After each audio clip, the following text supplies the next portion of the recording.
Continuing my fascination with ABBA, 50 years since they won the Eurovision Song Contest, and today with Rod Stephen from Bjorn Again. I'd liken it to Spinal Tap meets ABBA. It was a mixed reaction. It was either really good or really bad. And I thought, that's good, I think. Because it was almost like we just came down in a spaceship and just landed, and we were this thing that people had never really seen before. Bjorn would have this great big white telephone, and he'd be ringing up Benny's on the other side of the stage, and they're having this phone conversation with each other in the middle of the song. We will never be as good as ABBA. I'm going to end up in cement shoes for telling you this story.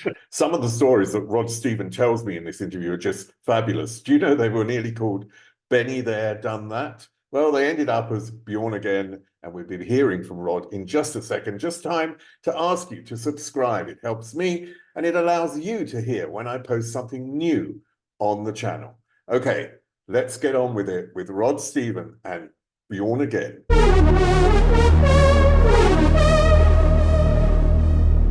Rod Stephen, welcome. The creator and founder of Bjorn Again. First of all, do you remember what you were doing on the 6th of April, 1974, the day that ABBA won Eurovision with Waterloo? Well, the thing is, I was in Australia at the time. The Eurovision Song Contest wasn't quite the same as what it is in the UK, of course, or in Europe. And so we were aware of it. We knew it was happening, and it did get televised, not live, I don't think. It was the day after or something like that. So the highlights of the show, let's say. But certainly we became aware that ABBA were the victors, and knocked off Olivia Newton-John, who was singing, representing England, I think. Yeah, Long Live Love, I think it was. God, yeah. Why do I remember that? Anyhow, were you brought up in Melbourne, in Australia? So what was it like for a young person being brought up in Melbourne? What was there to do? Well, it was, I was always playing football and cricket in the street with all the kids in the street when you're younger. And then, as you get into secondary school, join the local football team and the cricket team, and that was about it. But I must admit, I got shirt fronted in a football match once, and basically it was a guy who was much bigger and taller than me that ran into me front on and almost knocked me out. And I was lying in the mud. We got carried off the field, and I lost my nerve with playing football. And I'd been dabbling with a bit of music, and then I started, hooking up with friends of mine that were into music as well. Our thing was progressive rock music, English progressive rock music. That was definitely the kind of thing we're listening to most of the time. Genesis, yes, Gentle Giant, all these bands from England we could never get to see live. We love them, so we'd sit around listening to that. We only really heard about ABBA just when the radio was on in the background, or if there were TV programs on, such as Countdown, which was our weekly, a bit like Top of the Pops. With Molly Meldrum. So, Molly Meldrum, yes, of course. Who, now this is an interesting aside, was responsible for the success of ABBA. Absolutely. Now, you're aware of this story? Tell the audience. Well, in essence, what happened was he was supposed to play on his radio show SOS. That's what the record company wanted to promote. Molly Meldrum instead chose the B-side. The B-side on that record was Mamma Mia. He much preferred that song. And the record company were, having problems with that. Come on, you've got to play SOS. That's the song we're pushing. And so the Australians loved Mamma Mia. It went to #1 in the charts. And on the back of that, they decided to release Mamma Mia over in the UK. And of course, then it went through the roof. And that was pretty much what propelled ABBA to superstardom. Of course, winning Eurovision was a massive coup with Waterloo, but this really secured for them worldwide that they were a force to be reckoned with.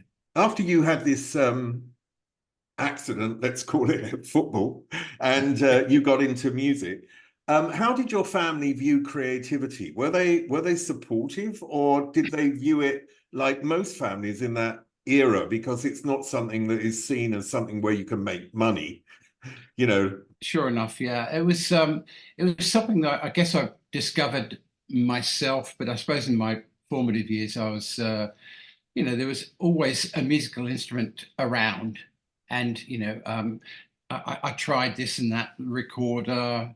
We even had a small glockenspiel. Um, I just wasn't that interested. Music at school, it was fascinating, the theory and so forth.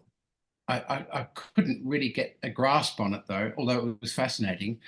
But what was more fascinating was that my music teacher knew Keith Emerson from Emerson, Lake and Palmer, and I think they were related or something. And we thought that was the best thing ever. And that was yet another thing that got me excited about music.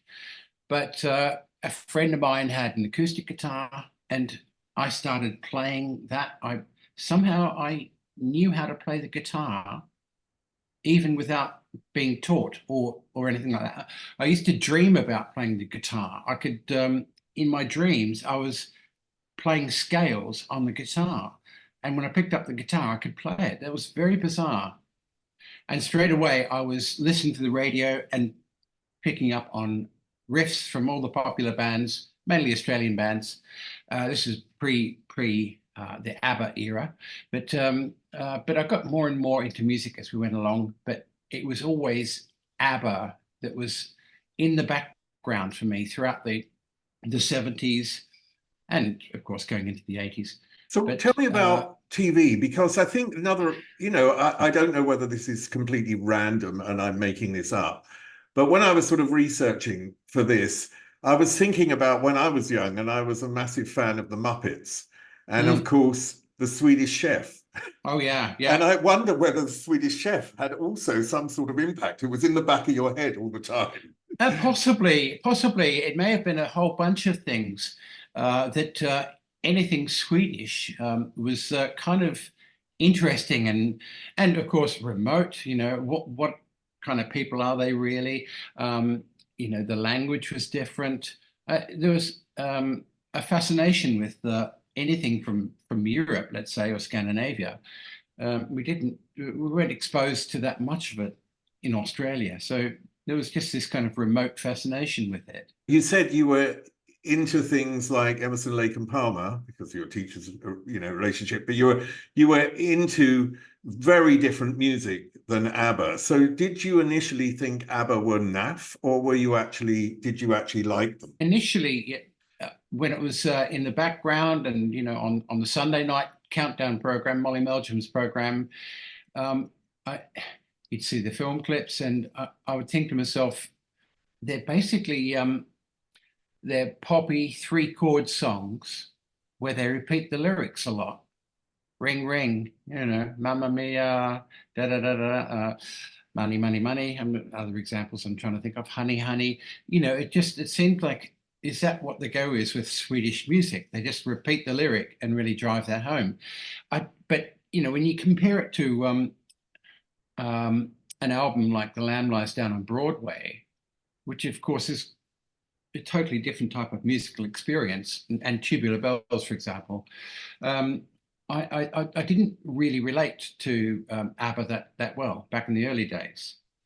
But having been in a succession of unsuccessful original bands and cover bands in the 80s, I pondered over what would be popular, what would people like to see and hear in a pub in Melbourne.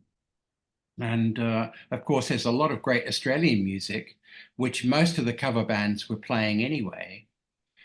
And the logical progression, as I see it, was that music from yesteryear, which you would not hear of anymore. In fact, when ABBA finished up in 82, 83, That was kind of it. There was no more ABBA played on the radio, nor shown on TV. I'm sure the same thing in the UK.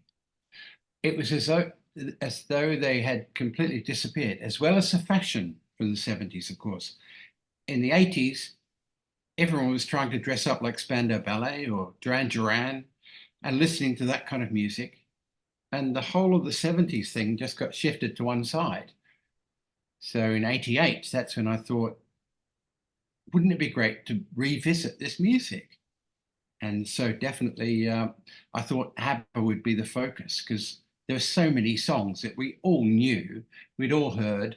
Some of the songs I thought were really rocky as well. Does Your Mother Know was a really rocky number, and I thought, well, that's okay. We could do stuff like that.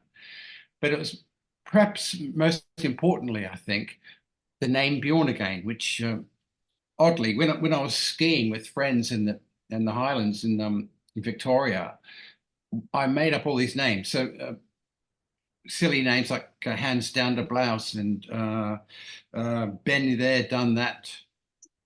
And I thought Bjorn Again, that'll be my name.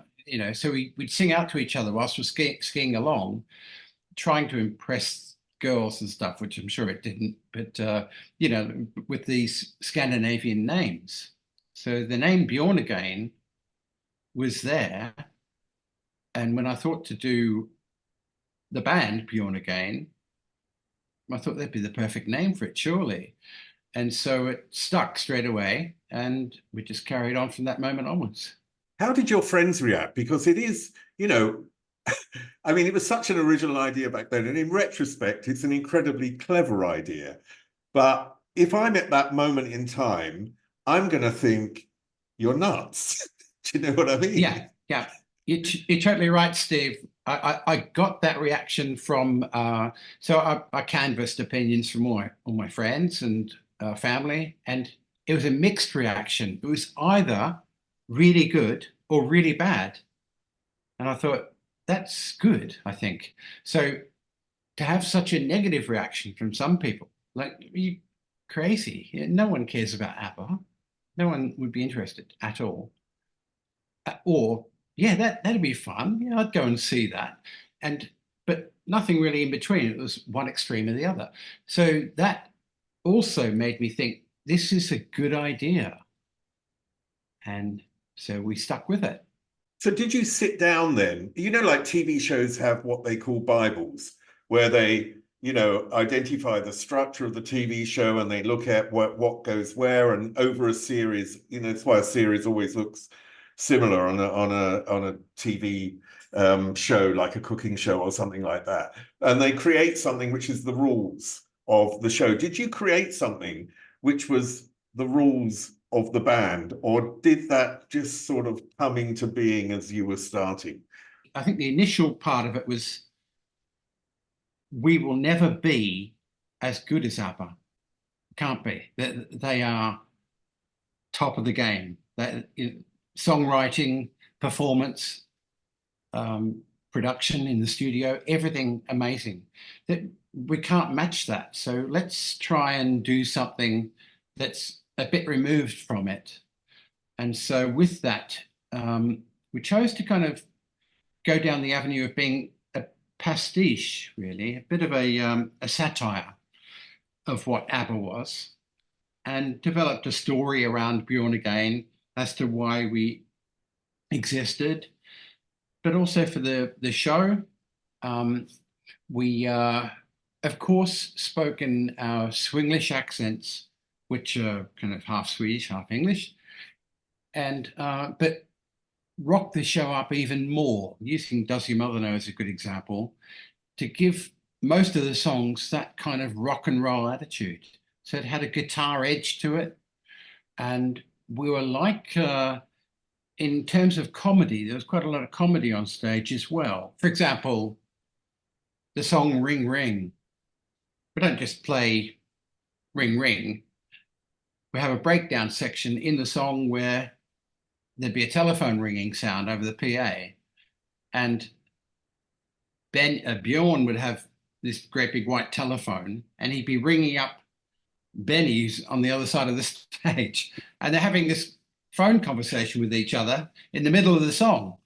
And we'd talk about something topical, which politician was done for doing this, or, some other kind of issue.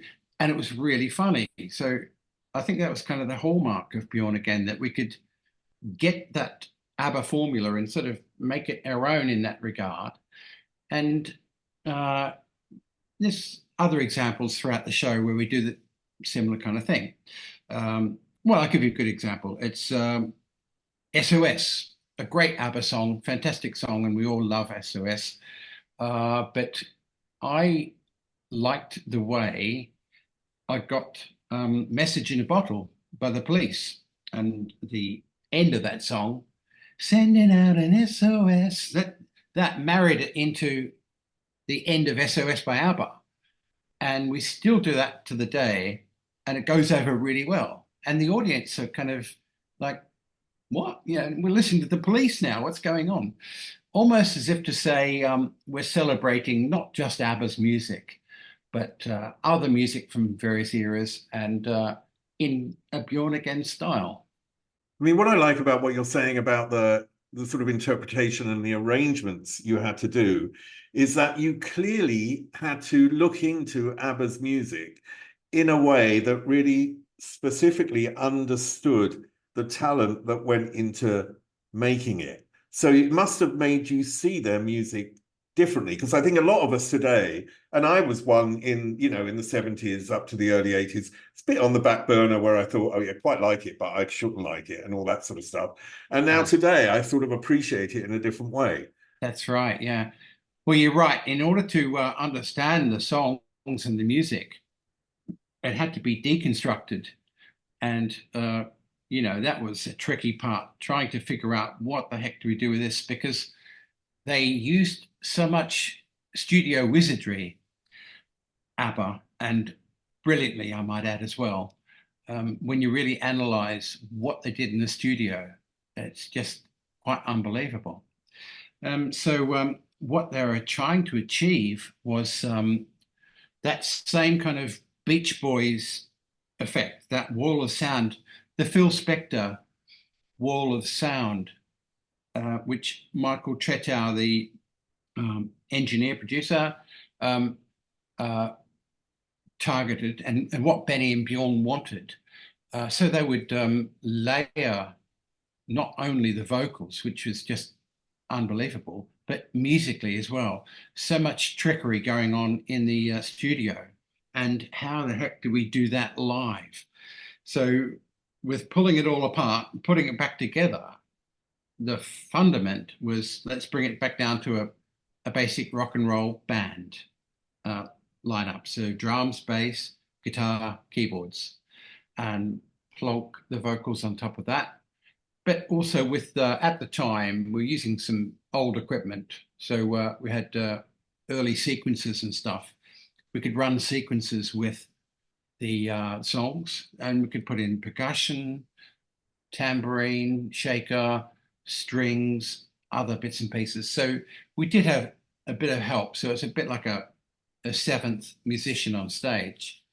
But I would say it's like a rock and roll version of ABBA, more rock and roll, but also in terms of the humor, I'd liken it to Spinal Tap meets ABBA. Certainly that's what Bjorn Again is about.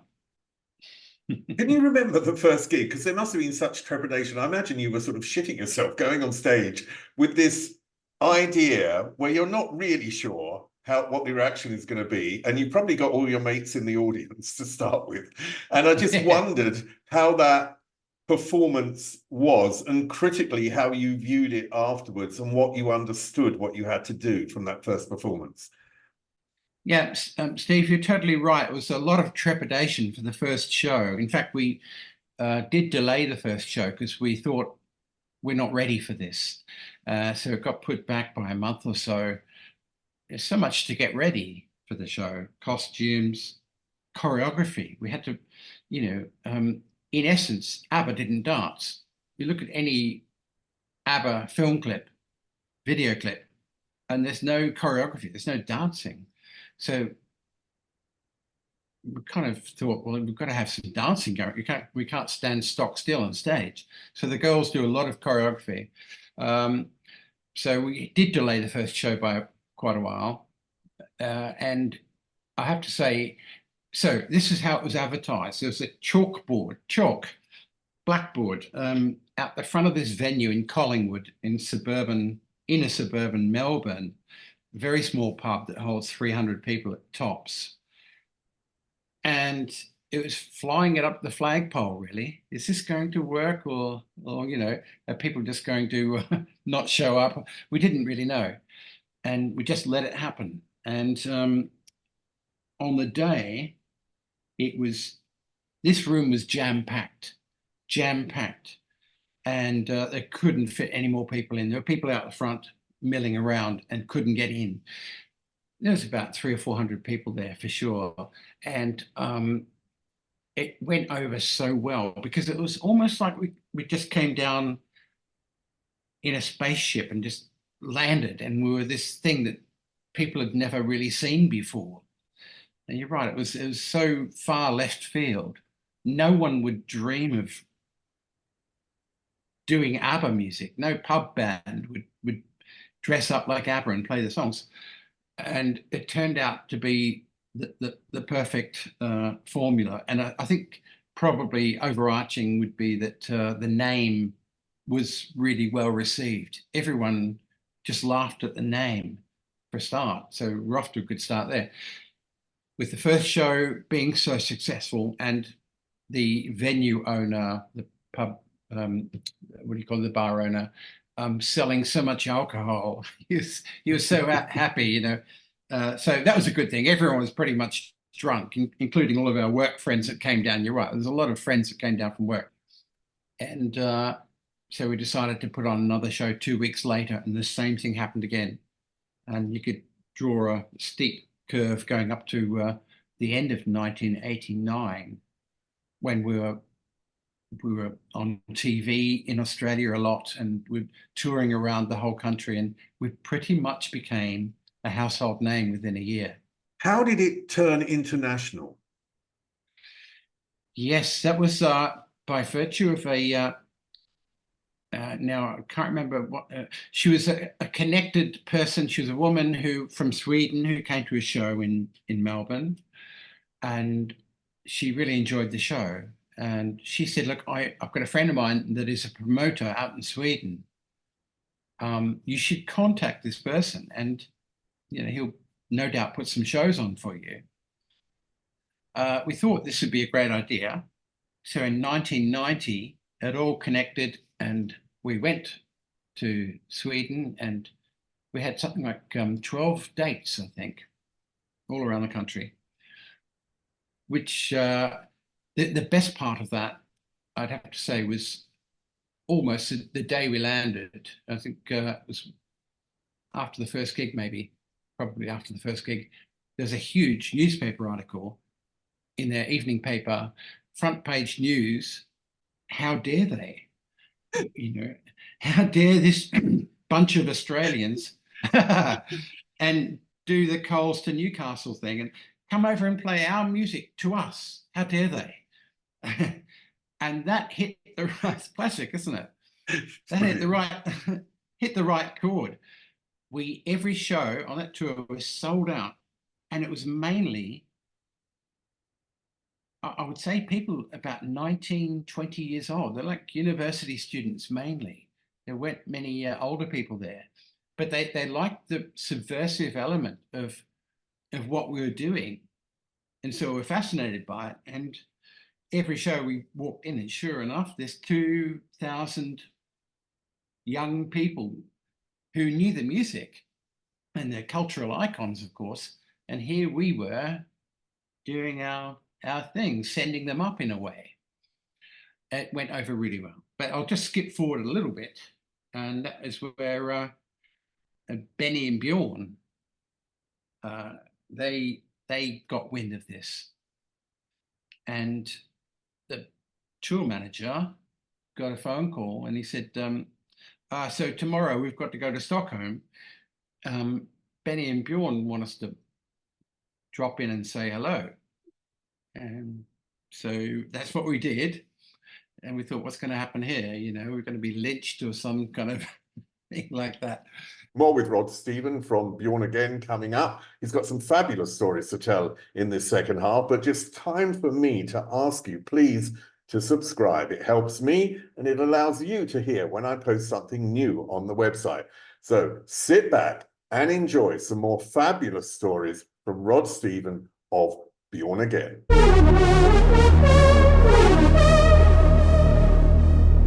Was this in their studio in Stockholm? Yeah, Polar Studios. I've been, yeah. So what did they say? You've been there, yeah? Yeah, I've interviewed them years ago, in 94, I think it was. Oh, yes, okay, yes. And the thing is, what did they actually then say to you about Bjorn Again? Well, they were fascinated by, you know, what we were doing. We'd pretty much conquered Australia and now Sweden. And they couldn't quite believe it. They said, but surely they were convinced that their music was finished. Verbatim, that's pretty much what they said. They'd released a best of album on vinyl in 1988, and it went to number 70, I think, on the UK charts and fell out after a few weeks. That was the sign for them that was finished. So they'd moved on to other things, chess, Christina musicals, and Benny on that meeting that day said, right, come with me into the studio, the recording studio, which is next to their office there. And he said, I want to play some music. It's the new kind of ABBA that we're doing, the band called Gemini, and who had a limited success, but sure enough, the music sounded very ABBA. And so, and I, you know, of course, I said, that's great, sounds amazing, Benny. It's really good. But you know, of course, our remit is doing the ABBA hits, you know. And so to fast forward on that, we were invited back in '92 to go out and they said, can you come out and promote? We're going to release our music on CD, first time ever. And we want to test market the music in Sweden.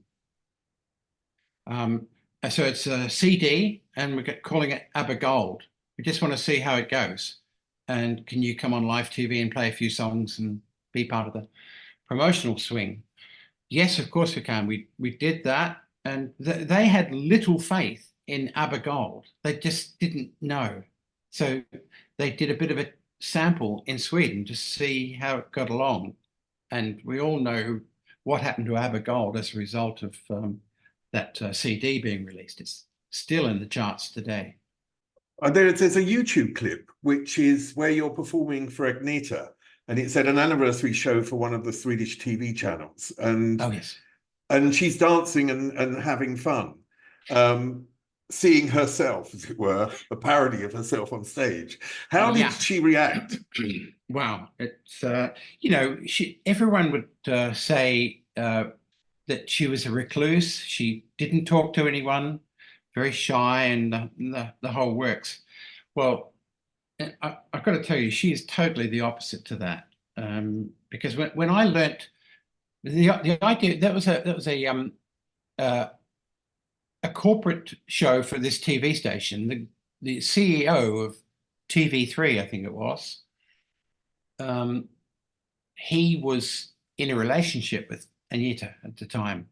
So as a surprise for her, he got Bjorn Again to come in and do the show. And she didn't really know about it before. And I didn't know that she was going to be there. It was all hush hush. But the event organizer told me out in the corridor before the show, she said, oh, Agnetha's here tonight, by the way. And I was like, what? What are you talking about? No, she's not. Yes, she is. You know, come over here. We've got this curtain. There she is over there. And I said, well, tell her to come back and say hello. And she said, okay. And I was on the phone. I was out in the green room. I was on the phone to someone, I remember. I was chatting away. And I was aware of this person standing next to me. And I looked up, and it was Agnetha. And I just said, I better go. See you. And, and then we just chatted for half an hour. She was talking about everything. And I was trying to remember everything, but I still can't. But in essence, she'd heard about Bjorn Again. She was really looking forward to the show. And so I'll skip forward to we did the show, and then afterwards she came back again and was chatting even more and wanted photographs and stuff. And she was completely the opposite to what I thought she would be. She was so friendly and eloquent as well. She spoke so well in English. I thought maybe she might be shy because she might not speak so much in English, but she's very intelligent and wow. Talk about when I was a teenager and not so much into ABBA, I did recognize that. I thought, wow, Agnetha and Frida are pretty nice looking, but as an older person as I am today, and I think this goes back 10 years, doesn't it? Something we saw in Agnetha.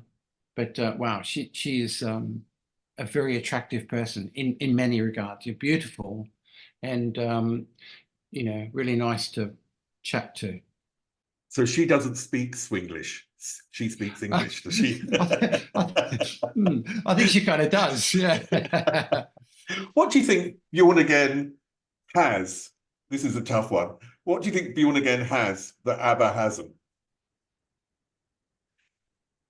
I don't know. Some kind of maybe a weird kind of less tangible element, which is that we can be this strange kind of parody satire, but not too much, to a degree, and get away with it. I don't quite know how that happens because in theory it shouldn't happen.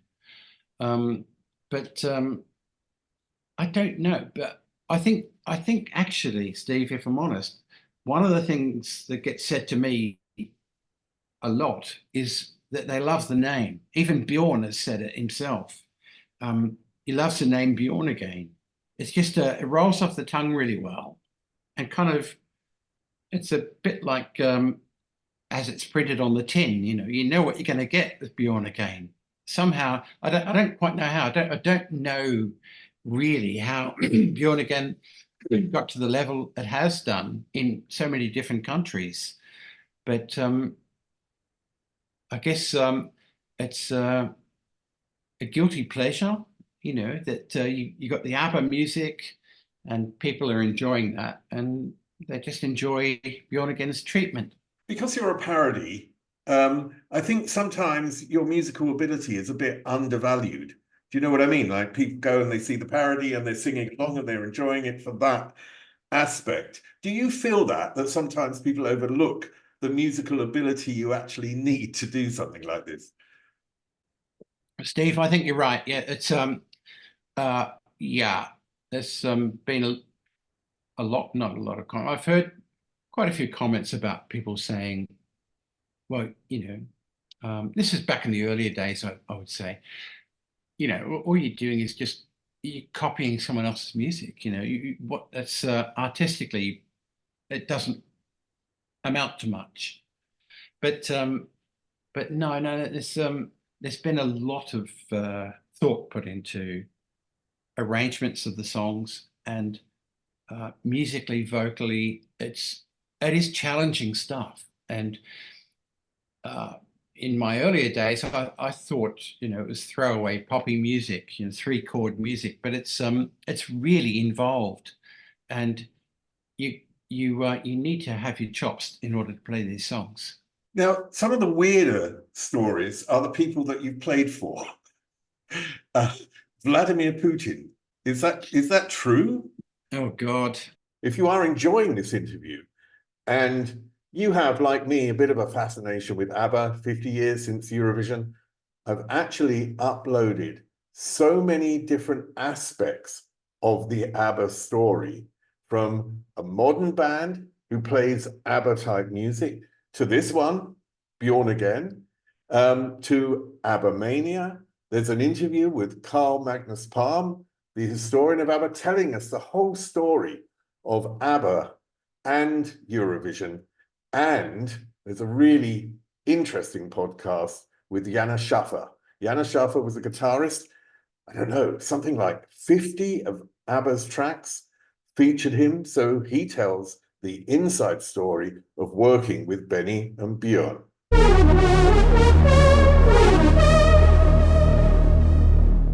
One day in the office, in the old office in Queen's Park, I thought it was one of the guys in the band sending me up, you know, hello, this is the Kremlin.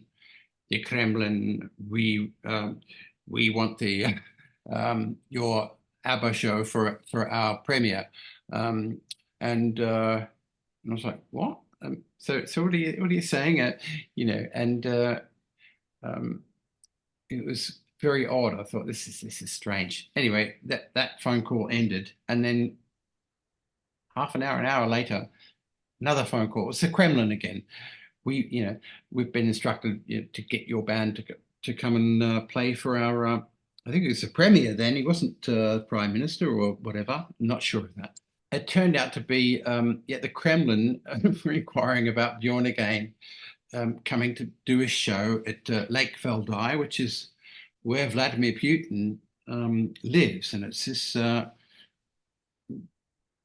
fortress, castle kind of thing, which is between St. Petersburg and Moscow. And so I put it onto, this sounds rather intriguing, but a Russian agent. We've done some shows through this Russian agent before, and through Paul Franklin, my agent here in the UK. And so they joined up forces, and actually it all happened.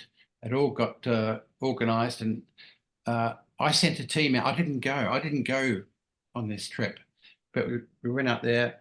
They went out there, and within the compound of this fortress in Lake Valdai, there's a small theatre, and this stage had as the guys told me, like a veil over the front of the stage, so you couldn't really clearly see through it. They could see the band, but we couldn't really see out that well.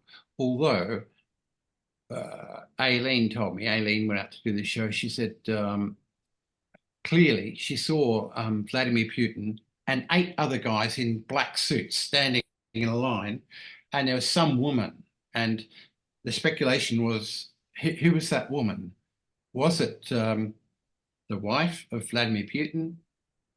Or was it, I think it's a Russian gymnast that, I'm going to end up in cement shoes for telling you this story.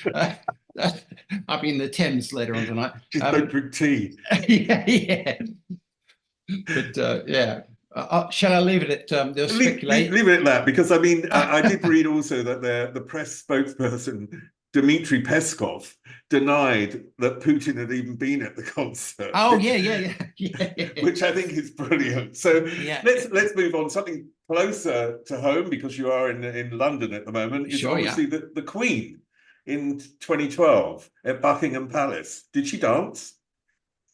Well, I did ask her, but she, because bizarrely we did our sound check, had dinner, it was all lovely, and we were ready to do our concert for what was to be the royal family. Not the whole of the royal family. There was certain members there that weren't there. Noticeably, King Charles was not there, and Prince William, but there were a lot of royals there, including the Queen and Prince Philip. And then we're asked if we wanted to be in the lineup to meet these members of the royal family, and the princesses Eugenie and Beatrice. And yeah, okay, that sounds great. So we went down, and it was in that long corridor. Do they call it the stateroom? I'm not sure what they call it, but it's a classic corridor where the royal family, or the Queen moreover, met all sorts of people. So there we were, and she come up, and we did ma'am, mum kind of thing. I can't remember what it was now. We had to get that right. We were so worried about that. And so I had a chat with her, da da da da. Then she went off, and that was it. And then she came back and she said, "What time is your concert tonight?" And it was one of those, "Ma'am, 11 o'clock." And 11 o'clock, are you going to see the concert? And she said, "No, I'll be tucked up in bed by then, I'm afraid. I've got a meeting on in the morning." And sure enough, the following morning, she was on the news. I could see she was meeting some dignitary or whatever. So, yeah, so the story was correct. But yeah, that was so strange I've got to tell you, I don't know if you've been to Madame Tussauds in town, but when you go in and you look around at the royal family wax lookalikes, it's the opposite to that. That when you meet the Queen and the royal family, we were standing stock still, and they were walking around us, looking at us in our ABBA costumes. It was so bizarre. I mean, it's completely surreal moment. I think it's Oh my amazing. gosh, yeah, yeah. I mean, when did this become a sort of franchise? Because you're in London and you've got John, is his name Tyrrell? If I Yeah. said that right? Yeah, who's in Australia. So when did that actually start to become a franchise? I guess in 1997, if I got that right, the demand was just getting greater and greater. And so, of course, you need depths, good quality depths who can come in and play piano for that show when that guy's unavailable, perhaps, and and we had simultaneous shows going on. At one point, I think the record was, if you call it a record, I think there were 6 shows on the one day. And, you know, like a band in Canada, one in America, one in Australia, you can imagine. And it was getting crazy. It was all down to demand, really. We just went with the supply demand kind of thing.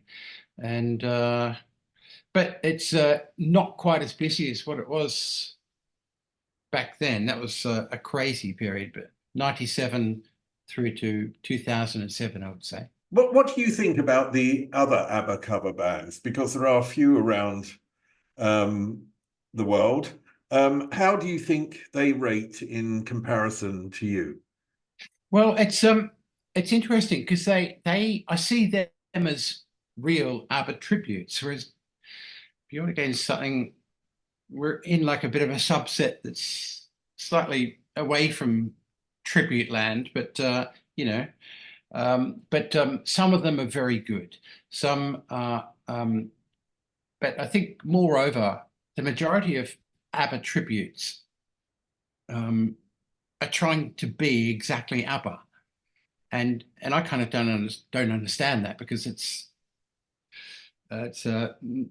not the same kind of mode as what Bjorn Again is in. You know, we're trying to be our own kind of thing in a way.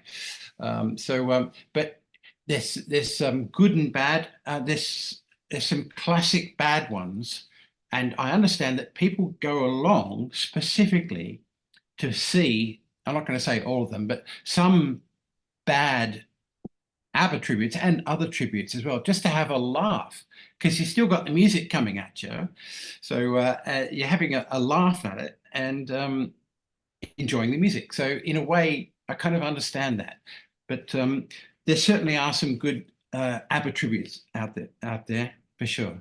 I mean, there's no greater really accolade, I would think, than actually playing, I think it's 3 times at Glastonbury. I mean, where you're amongst your peers in music around the world. It's a massive event and it's such a high standard event. And there you are at Glastonbury. Could you ever imagine when you started out that you'd be playing at Glastonbury, and what was it like? Oh wow, at Glastonbury, I did ask uh, Emily and Michael Evis, why, you know, what's going on?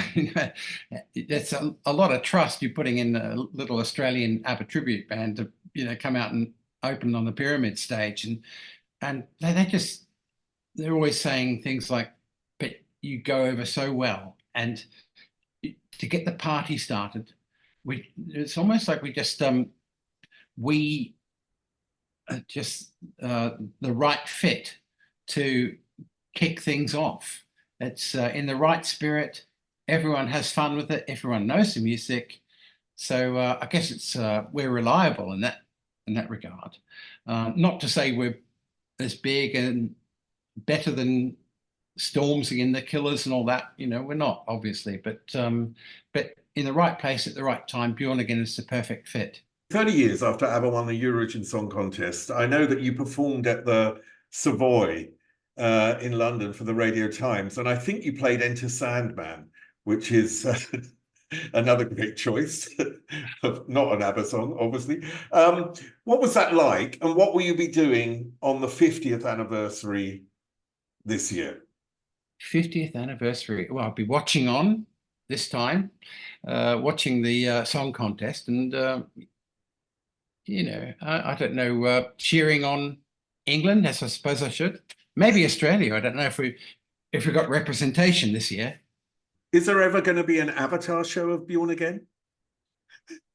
Yeah, I'd love to. It's something that's crossed my mind before, Steve, to have a really low tech, make it really low tech avatar. And I don't quite know how to do it, but some idea might emerge like that. Yeah, possibly. I don't know. It'd be fun though, wouldn't it? Maybe there'd be like a like a low end kind of computer kind of technology that will emerge, and people can do their own avatars, and so we might be able to do a stage show based around that. Well, Rod Stephen, thanks for the interview. I really want to say that I do feel that there is such creativity and talent that has gone into Bjorn Again that is sometimes not really focused on. So I want to congratulate you for that. Congratulate you for building something which was must have been a mad idea into a worldwide franchise in a way. I know it's not in every country in the world, but it has been in many countries in the world. And of course, for all the feedback you've got, not only from ABBA, but from the audience. So Rob, congratulations on an amazing success. Well, thanks, Steve. And it's great talking to you. Up there is an interview I recommend. Down there is where you can find all the podcast interviews. And here is where you can connect.